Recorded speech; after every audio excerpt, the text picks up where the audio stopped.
Visit Jackson has been letting us know that they want to talk about great restaurants here in the city of Jackson, and maybe no better restaurant. I'll give them some credit. Walker's Drive-In in Jackson. And we talked yesterday, Borky, about having a name that kind of fits your profession. Yeah. We talked about Chris Moneymaker and being a poker player. That was a good idea. What was the other one? I forget. But I think Joe Cravens is a great name for a guy who's going to own a restaurant. Joe Cravens, the chef owner of Walker's Drive-In in Jackson. Welcome to the show, Joe. And what I like the most about Walker's is this.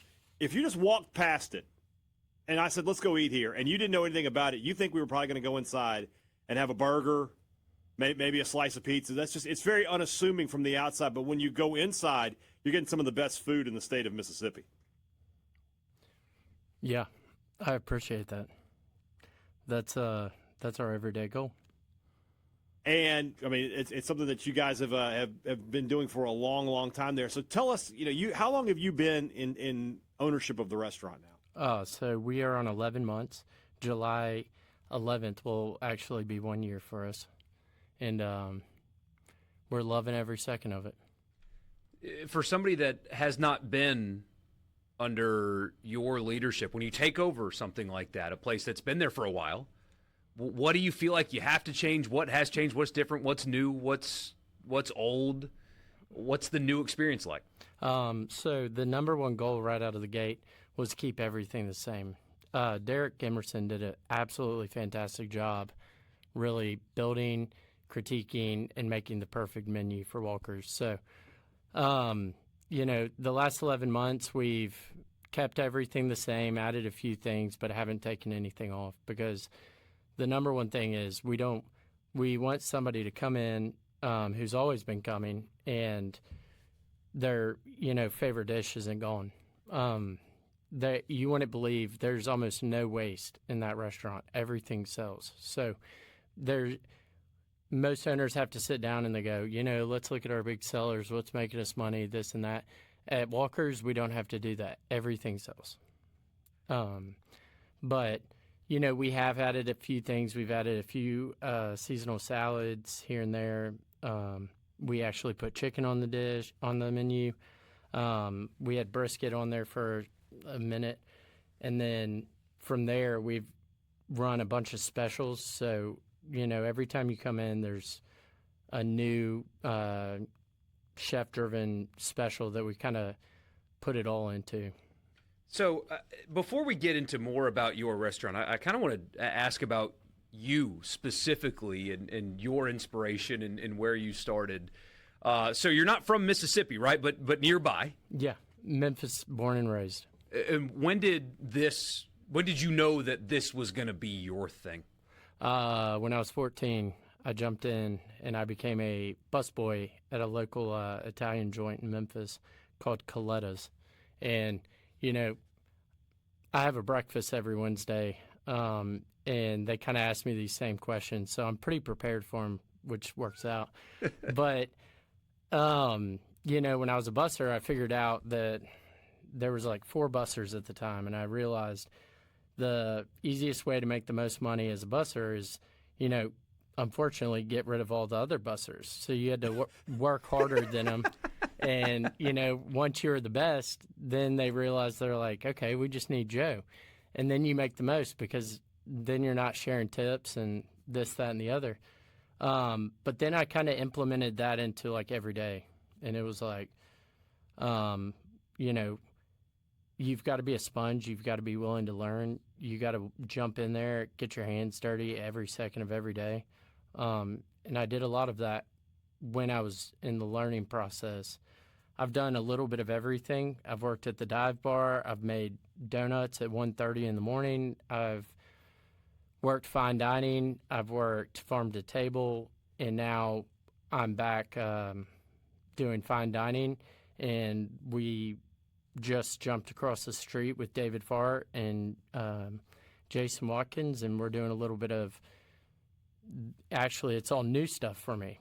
The only things, concepts I haven't done in my life. So that's definitely been a new thing. But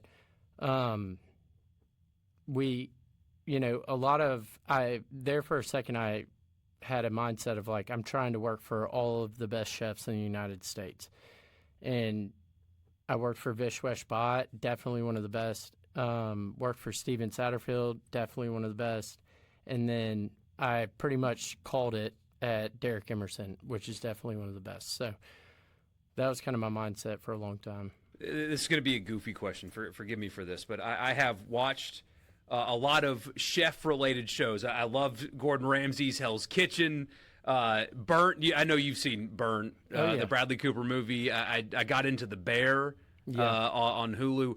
How real is those kind of adaptations of the super high-end, like Michelin star caliber restaurants? What is real about the way they present that kind of stuff, and what is fake about the way that they present that kind of stuff? I watched like 2 episodes of The Bear, and it's pretty similar. I mean, it almost gives me anxiety watching that movie because watching that show because, you're like, golly, I do this 80 hours a week. Now I'm sitting at home watching it on my couch. So The Bear is pretty realistic, and that's just from the 2 episodes that I watched. They did a good job. They kind of hit on all the aspects that people see. Like, say, one girl goes outside and she's drinking out of a quart container. I've definitely done that in my life. But when it comes to, like, the Gordon Ramsay shows, it's not – I don't know. In a kitchen, you all fall in love with each other. You're spending 8 hours a day with each other. So – you learn and you become best friends, and you're family by the end of it. A lot of those shows lack that. You don't really see that too much, and I think that's where it becomes real. We all know each other like the back of our hands. We speak to each other all day, every day, and then it's like going into the national championship every day for whatever sport. And you trust each other that the other guy's going to get you through a shift. And so our trust level in a kitchen is like super high. And that's, of course, once you have that squad that is around you and, you got the A-team. And we have that. The squad that's been at Walker's has been there since, day one. We haven't had really any turnover at Walker's. I do want to go back to one quick question. When did you work at Coletta's? I used to live in Memphis for a couple of years. Oh, gosh. That was okay, so what was that, 2000? I mean, it was forever ago. I guess that was... I lived there like 04 to 06. 04 to 06. Okay, so yeah, I would have been there like 2008. That's okay. I was wondering if we crossed paths there. I ate at Coletta's a couple of times, and you're right, that is a really, really good restaurant. What's something that that's an Italian restaurant. Your restaurant now at Walker's, like you mentioned, kind of a fine dining, a lot of seafood, steaks. What's something that you took, though, from each of your jobs maybe, or just one thing in particular that you took from another chef and you're like, I had to bring this to my menu? Well, Coletta's is known. Their grandfather essentially created the barbecue pizza. Yes. And they're known for that. So now that I'm at the station across the street, I'm throwing that stuff in every day. So I'm like, it starts with good barbecue. And we're getting pig and pint barbecue for the station, for the barbecue pizza. And then, I'm making pizza dough right now every single day. When I was making donuts, you had to learn how it was stretching.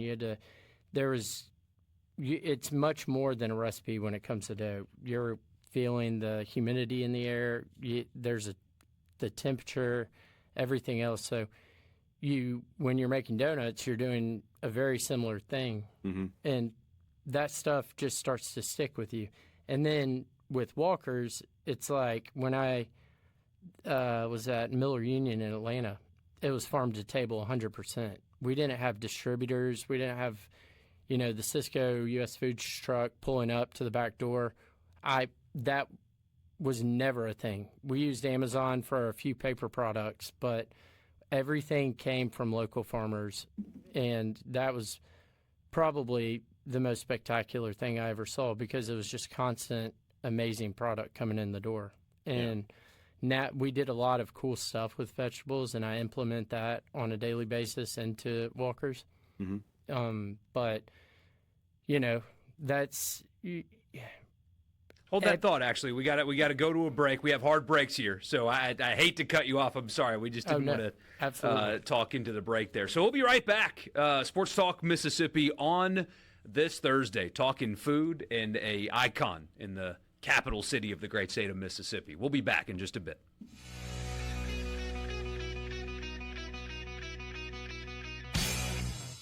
Talk Mississippi, covering your Mississippi teams. I've been waiting my whole life for this. Don't touch that dial. Here on Super Talk Mississippi.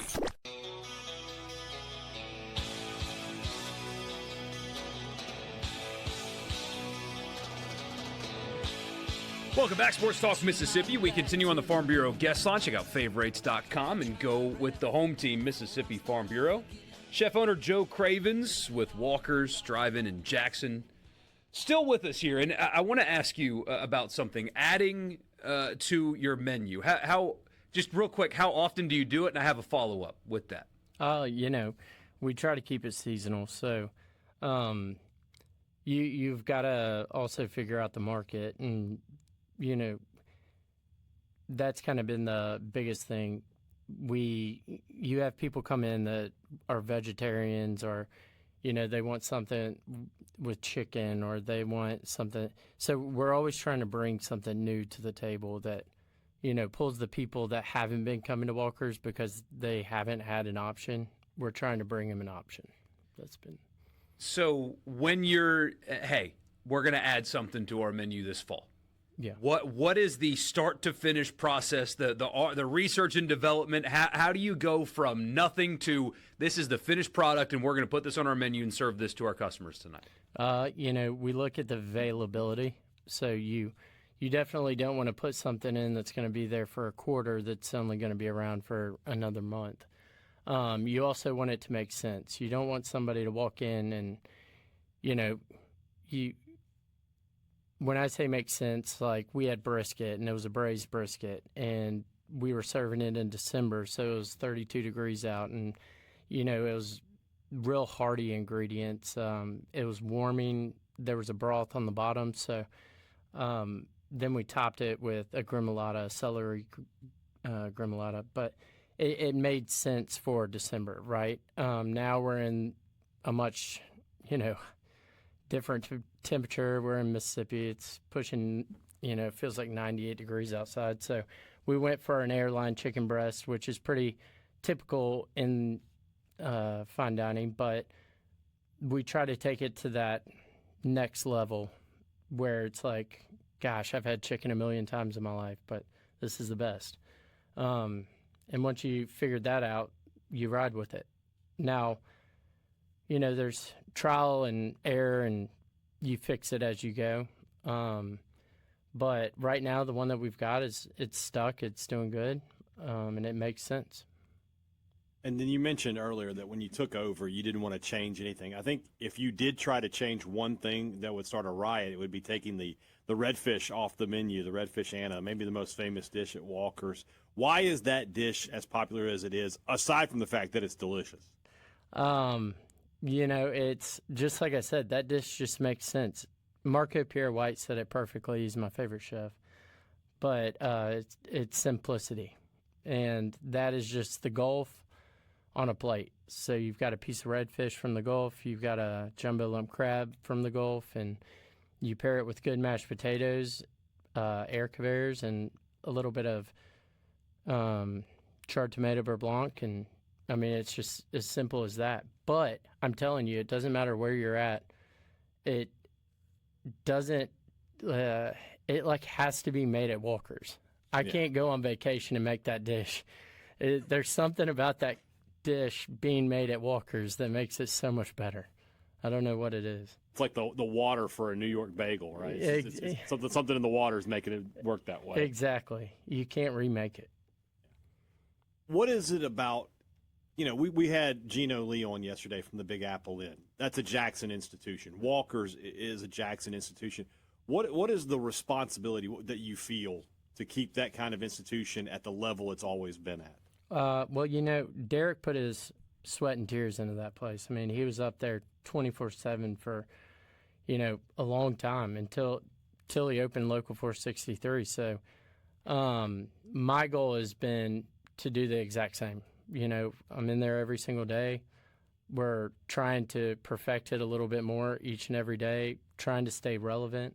Because, we did lose our parking lot. It is a double-edged sword because I wouldn't have walkers right now if it wasn't for that parking lot being taken. So I love it, but I hate it. And so you have to make food so good that people are willing to drive and have no parking. And so far it hasn't been an issue. We're working on it. We're trying to get the city to sign off on valet for us. But, it's just keeping the name going and making sure that everything stays quality. But you've got to be there. That's the biggest thing. What's your biggest motivator? Because I'm a big golf guy. The U.S. Open going right now. Scotty Scheffler up for the career Grand Slam, and he was asked about it, and he said, I can't let something like that be my motivator because I won't be the best version of myself. I don't know if I believe him because it's the career Grand Slam. Give me a break. But are you motivated by the possibility of getting a certain award? Or I know Jackson's not big enough for a Michelin star, but to get recognized or by Michelin in that publication, what is the thing that drives you? What is your personal individual goal here? Yeah. Well, first off, you said it's not big enough for a Michelin star. I think that you'll definitely see one in Mississippi. There's some really great things going on, but I 100% understand what you're saying there. My motivation, it's a number of things. It starts with the customers, right? Our customers are just like our employees. We have people that come in the same time, the same day, every single week. And when you see those people every single week, and then they start texting you, and then next thing you know, you're like family. And once you have that, but it's also like our employees get so excited by everything, and that's why everything has to be made with love, that you can taste love. And everybody in Walker's is so excited to be there. You can walk in the back and, Casey Hardigree has a customer that he hasn't seen for 4 years and he's talking about it. I mean, there's no fake thing going on in that restaurant. They love, our servers love our customers. I love our customers. Our kitchen loves being there. It's just, that's kind of my motivation every single day is being consumed by love. We all stick together and work our butts off to make that every single day. So we had Gino on, as I said yesterday, and I asked him this. I think I'm going to ask this of everybody that comes on with us. A lot of great restaurants here in Jackson. Obviously, this is being brought to us by our friends at Visit Jackson. They want to highlight the great restaurants that are in the capital city. Where do you eat on a day off? Oh, man, Cazadores over in Madison was kind of my go-to for the longest time. I like to be able to sit at a table with my kids and just relax. It's funny, I was never really a fine dining guy, but I also was always working during the fine dining hours. So I don't eat out a whole lot. So if I do, I usually just go and get Mexican. It's really simple. Do you cook for yourself? Because I find, I don't know if Haydad agrees with this, but we talk about sports for a living. When I'm not doing this, I don't want to do this, really. I don't listen to other podcasts or radio shows because I feel like I get enough of it here. Like, I'll talk about anything else. Do you go home and cook for yourself? Absolutely, yeah. I have steak night with the kids. I'll get some steaks and cook them, and I've got a 1 and 3-year-old, so I have to chop it up into oblivion. But all that hard work. Yeah, so absolutely, I do. I love cooking. That's why I do what I do.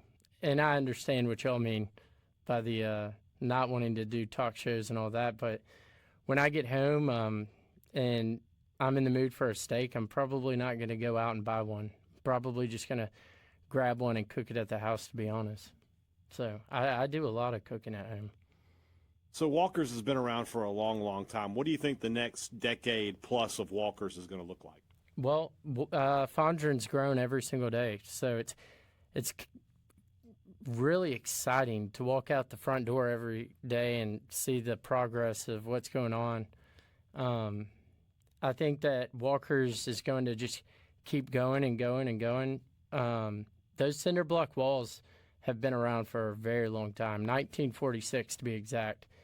And I've said, if I screw this one up, I really, really screwed up because it's been around so long. But I think that if we just keep doing what we're doing, it's going to keep rocking and rolling. Or go ahead, hey, that's I had one last question because I was looking at the menu online, and this will be the easiest question we ask. What's the fried pie of the day? Because I love a good fried pie. So it was take on an Elvis, so it was peanut butter, chocolate, and banana. Yeah. Once again, the world is full of enablers. I can't get away. We're doing this in a studio. We should be doing this. We should be doing this at the restaurant. Yeah. I know, right? With a plate right in front of us. Yeah. Goodness. Well, we really appreciate it. Thank you so much for coming by. Hey, thank you, congratulations on the relatively new gig. For sure. And just keep on keeping on. Everybody that recommends a place, hey, where do I need to go eat in Jackson? Your establishment is always on the list. Very near the top. Always near the top. Yeah. Really appreciate you, and we wish you continued success. Thank you. Thank you, guys. We'll be right back. Sports Talk Mississippi, Pearl River Resort Studios.